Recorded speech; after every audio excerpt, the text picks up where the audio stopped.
Hey everybody, this is Midnight Update. I'm Seamus Byrne. Welcome to Thursday, 28th of May.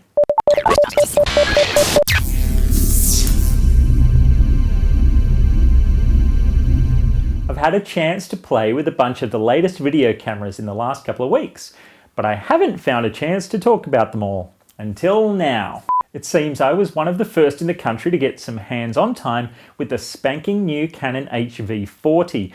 The latest in their highly acclaimed HV series of HDV camcorders. At the time, I was too busy using it on an actual real-life serious video project, so I hardly noticed how special the moment might have been.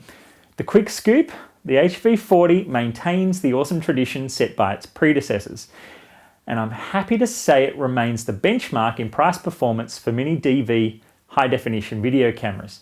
You can get some amazing footage out of this thing with true 1920 by 1080i shooting, and the HV series often gets put to use as a second unit camera in very high-end productions. Awesome power for a meager $1,699.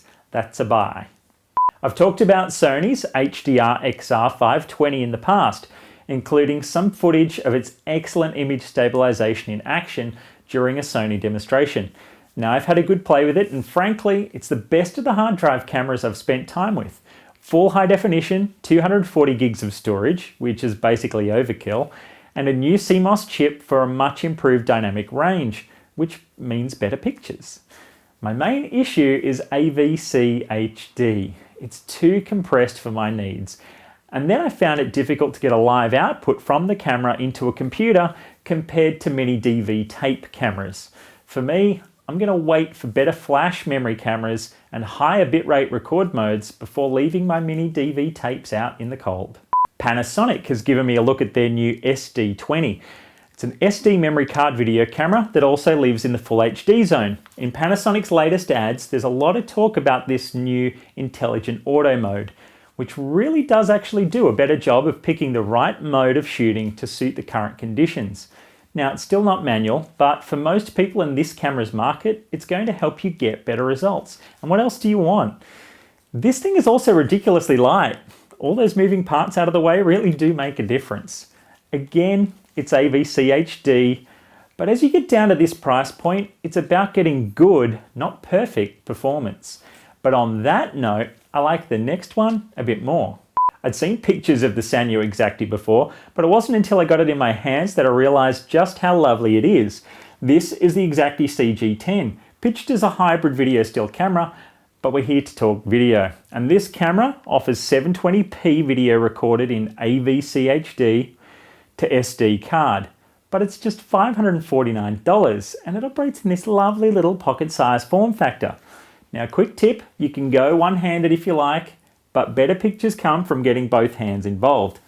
I first loved this shooting style on the Canon TX10 a couple of years ago, and it's great to see it streamlined even further into a camera like this. It fits anywhere and still has an excellent sized screen to work with. Gripes, a manual lens cap.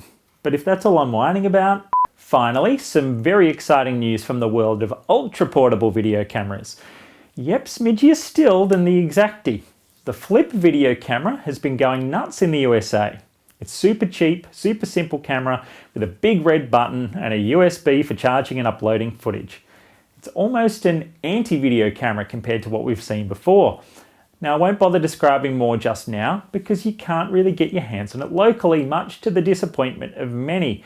But Cisco just announced they have purchased the company behind the Flip, and with that news comes a very likely local launch in the not too distant future. When it lands here, you can bet I'll be all over it. That's all for tonight's update. Thanks for stopping by. You can usually join us weeknights around midnight Sydney time, but next week I'll be in Los Angeles covering E3, so you'll be able to join us midnight US Pacific time.